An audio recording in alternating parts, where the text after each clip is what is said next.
Y está ya con nosotros en el plató de Córdoba TV Antonia Parrado, candidata de Izquierda Unida, Unidad Popular al Congreso de los Diputados por Córdoba. Antonia, muy buenas tardes, bienvenida. Buenas tardes. Y muchísimas gracias por acompañarnos en una jornada como esta, ¿no? En la que bueno, pues se suceden esos cierres de campaña y a unas horas, como quien dice, de la jornada de reflexión ya.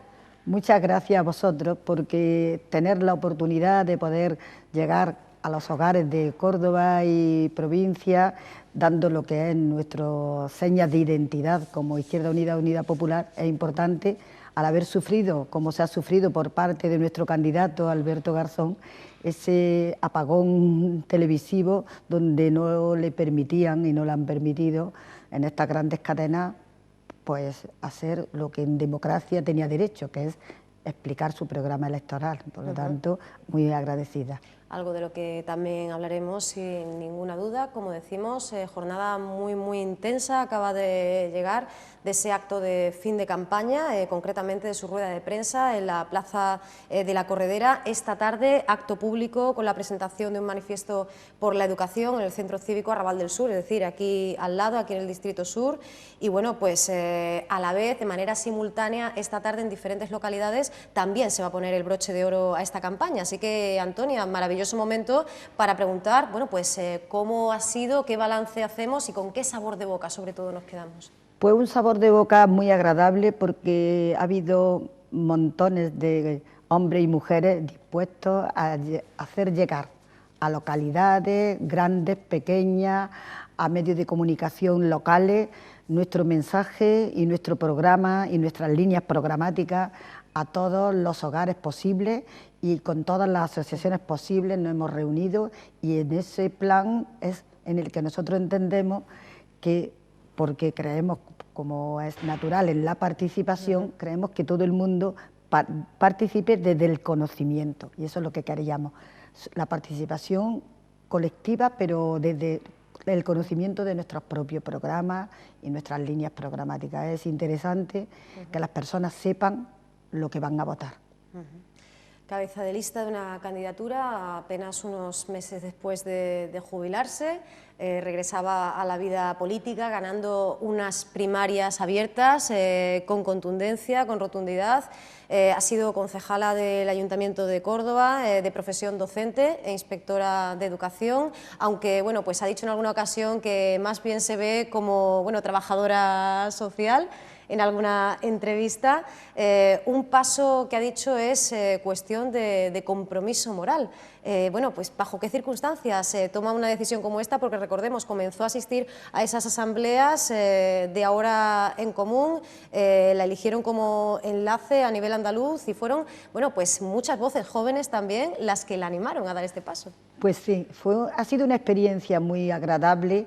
Han metido así muchas cosas. Efectivamente, yo ya estoy jubilada.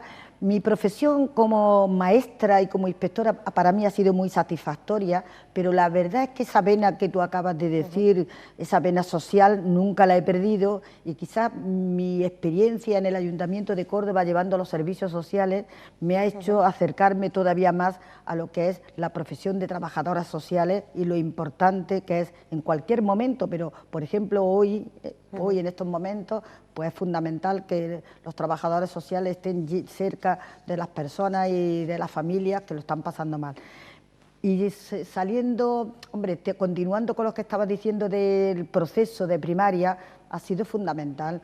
Yo participé en la asamblea solamente por ese compromiso que tú acabas de decir.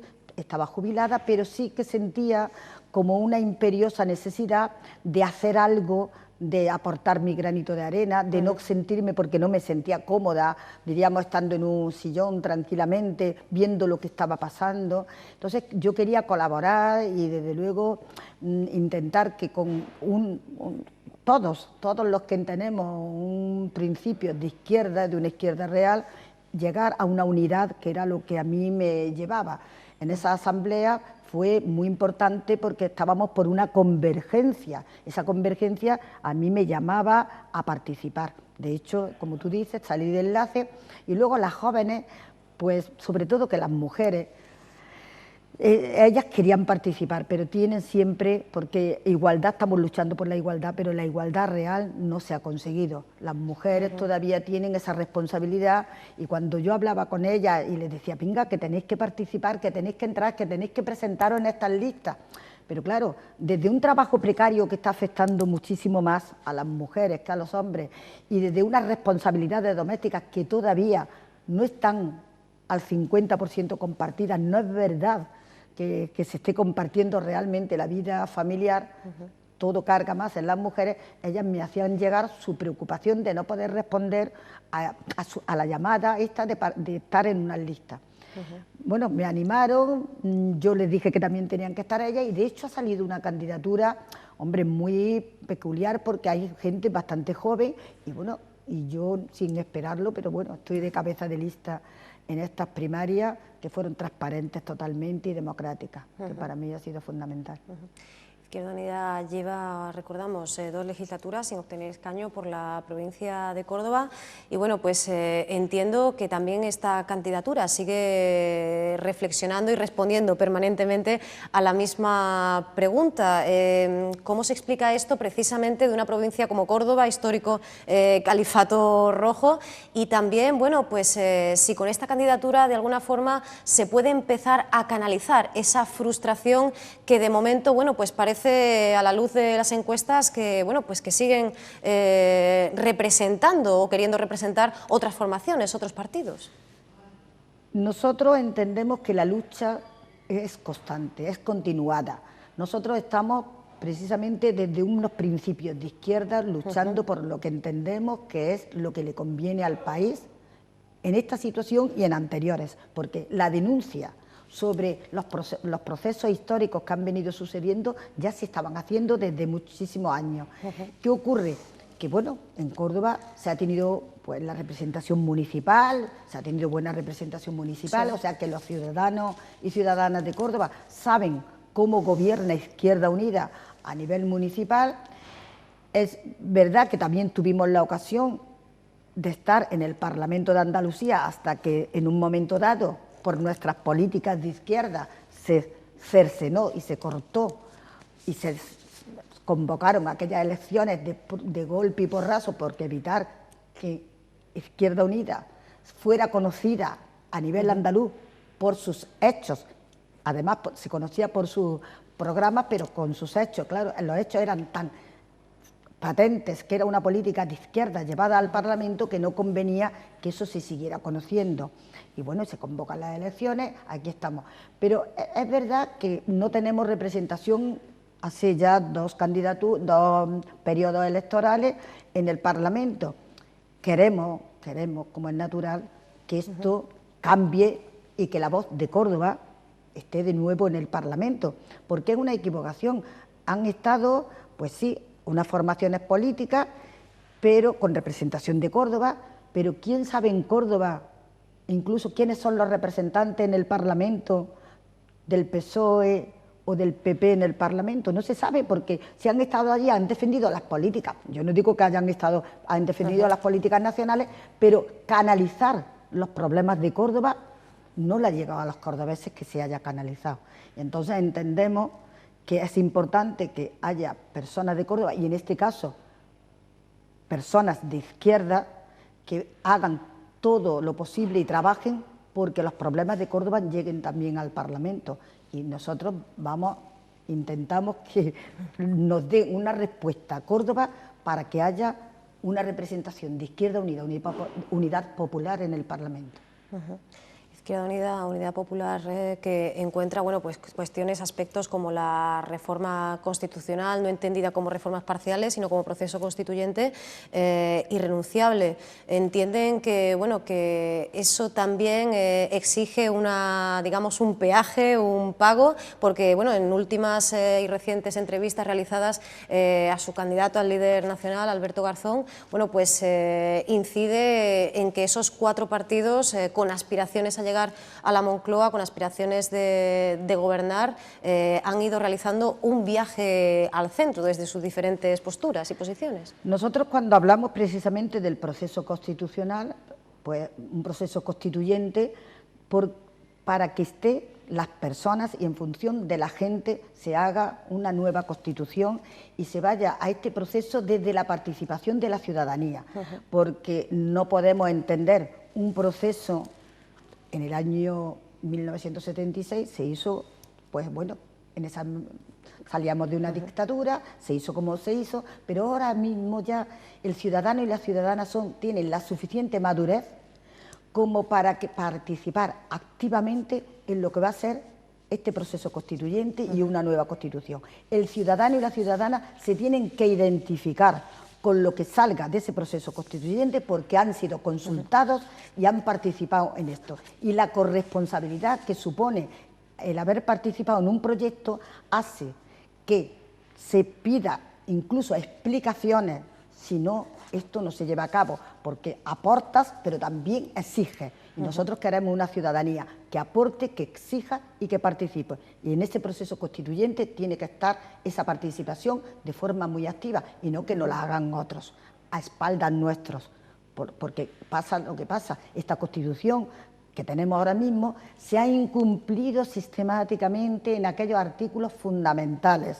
Se ha incumplido y yo pienso que es que hay muchísimos ciudadanos y ciudadanas que no saben que esa Constitución los respaldaba en el trabajo, lo respaldaba en la vivienda, lo respaldaba en la educación. Entonces, esa exigencia, porque la Constitución lo exige, pues no se ha conocido ni siquiera, no se tenía conciencia. Y también es verdad que ha habido interés porque no se conociera que eso era un derecho constitucional, además de un derecho que lo contemplan ya los derechos humanos, pero también un derecho en nuestra Constitución. Pero claro, ni se han desarrollado esos artículos, ni tampoco ha habido interés en que se sepa. Entonces nosotros vamos a un proceso constituyente participativo para que la ciudadanía, consultada y participando en lo que puede salir de ese proceso, se sienta identificada con él, que es lo que se exige, que la gente participe y también trabaje codo con los políticos que van a estar ahí. No podemos estar de espaldas a la ciudadanía. Y bueno, seguimos hablando de Alberto Garzón. Antes hacía mención precisamente pues a esa ausencia, al hecho de que bueno, pues hayan existido en este caso, más allá del clásico cara a cara, quizá para algunos ya un poco históricamente desfasado, pero también en ese debate a cuatro pues no se contaba con la presencia del candidato Alberto Garzón, y en el debate a 9 al que sí asistían pues números 1 como Alberto Garzón o Andrés Herzog desde Unión Progreso y Democracia, pues aquellos partidos que habían criticado la ausencia de Rajoy también mandaban, ¿no?, a esos segundos o a esos terceros.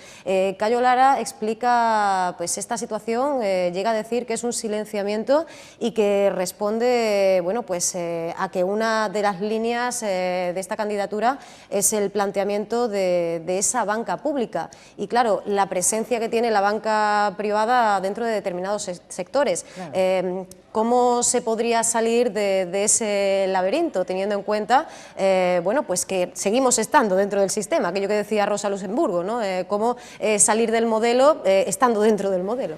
Es que el modelo hay que romperlo. El modelo hay que romperlo y por eso nosotros decimos que tenemos un modelo rupturista. Hay que romperlo. Esto ya no nos vale ni para el siglo XXI, ni para la situación que se ha generado con el bipartidismo en este país. En este país se ha estado dando la espalda a lo que eran las necesidades de la ciudadanía desde el momento que se le dice amén, por ejemplo, al Tratado de Maastricht. A partir de ahí y todo lo que eso ha sucedido, que hemos estado pendientes de lo que los poderes financieros, lo que la banca nos dictaba, y si nos decían abrocharnos al cinturón, nos lo abrochábamos, si nos decían que no se podía cultivar determinadas tierras, no se cultivaban, si nos decían que había que quitar industrias, se quitaban, y que nos dejaban, como nos han dejado, en un país de servicio, en un país que tiene ya una economía que ha estado sostenida últimamente en el ladrillo, como la gente conoce, pero que no creaba una riqueza real en este país. Lo estamos sufriendo. Entonces, esta economía volátil y frágil ha traído como consecuencia donde estamos. Si hubieran velado estos poderes, estos gobiernos, por crear una industria que además de sostenible, hubiera tenido continuidad y hubiera creado riqueza, no lo hubiéramos encontrado en esto. De hecho, por los dictados de Europa y sobre todo los dictados de los poderes financieros, se ha llegado a la precariedad que tenemos ahora mismo, en un desempleo que en Córdoba ya sabemos que está en cerca de 120.000 personas desempleadas, y lo más grave es que la mitad de estas personas no cobran ni siquiera un subsidio de desempleo. Por lo tanto, estamos llegando a una pobreza, y eso no lo decimos nosotros, no lo dice Izquierda Unida, lo dice Cáritas, lo dice Pro Derechos Humanos, a un 30% ya de pobreza en nuestra provincia. Es un caso grave, y además que esto no tiene pinta de solución si se siguen en estas líneas que están marcando desde los poderes financieros. Y no sé si la ciudadanía cree que si siguen los mismos en el poder, o si vienen incluso otros que al final han hecho esas políticas también, esas políticas de derechas, que han estado pues minando este país, esto se va a conseguir cambiar. Nosotros por eso hablamos de un modelo rupturista. Hay que romper la situación y cambiar este país, porque creemos y estamos convencidos, porque hay estudios económicos que lo garantizan, que otro mundo es posible. El lema, uno de los lemas de la campaña, ese hashtag además que podemos encontrar, almohadilla por un nuevo país, bueno, pues nos lleva directamente a ese programa participativo de 2015. Hablamos también, bueno, pues de ese plan de empleo garantizado, esta figura de ese Estado empleador, podríamos decir. Yo sé perfectamente que salen las cuentas, y a todos los partidos se lo decimos, que han hecho el estudio, pero bueno, ¿cómo es posible salir de la situación en la que estamos, dar respuesta a la precariedad, dar respuesta a la emergencia social, habitacional? ¿Cuáles son las salidas? Porque bueno, pues el proyecto es ambicioso. En un año pues se quieren sacar a 1 millón de personas del desempleo. ¿Cómo se hace eso? Está, como acabas de decir, cuantificado. Se sabe lo que vamos a gastar, lo que tenemos que gastar, y en total todo ese programa que se llama un programa social, este programa en total son 53.000 millones y pico, pero eso no nos puede tampoco asustar. Se ha rescatado a la banca por más dinero de ese, o sea que el dinero se puede sacar, y luego hay alguna cosa que es primordial. Nosotros no vamos a decir nunca que se van a bajar los impuestos, lo único que vamos a decir que queremos una fiscalidad que sea justa, progresiva, y que verdaderamente pague el que más tiene, y que si hay trabajo y si creamos trabajo, vamos a crear riqueza, porque eso es siempre un círculo no vicioso, sino al contrario, bondadoso, que hace que las personas trabajen, consumen, ingresan en las cuentas públicas, y eso hace que beneficie a todo el país. Lo que no podemos decir es que vosotros calladitos, que os vamos a crear empleo, pero que no os vamos a tocar los impuestos, que no vamos a hacer nada, que vamos a hacer todo lo posible. Y por otro lado, se están privatizando servicios públicos, se hizo ya que la sanidad no fuera universal, se han privatizado, bueno, no dicen privatizados, dicen externalizados servicios dentro de lo que es lo público, con lo cual vamos a tener que ir pagando cosas que verdaderamente, si el Estado no lo garantiza, no hay por qué tener luego un sobresueldo, tener que pagar un sobresueldo en todos aquellos aspectos que nosotros creíamos que ya los teníamos garantizados por el Estado, y que ahora mismo se están tambaleando. La ley de dependencia, por ejemplo, que fue algo que se celebró como un cuarto pilar de lo público, muy bien, y que bueno, se ha quedado donde se ha quedado, y que dicen, ha bajado, y además tienen la osadía de decir, es que ha bajado. Han bajado porque esas personas que estaban esperando al final han fallecido sin llegarle el recurso.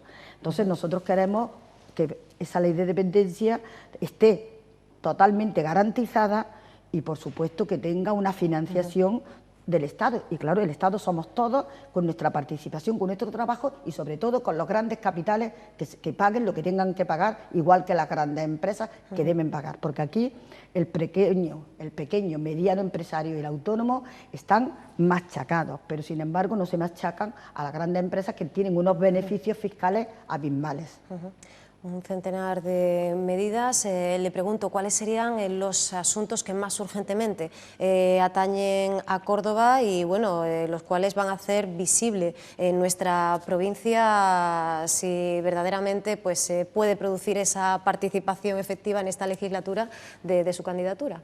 Pues lo primero es la creación de empleo, pero además un empleo de calidad.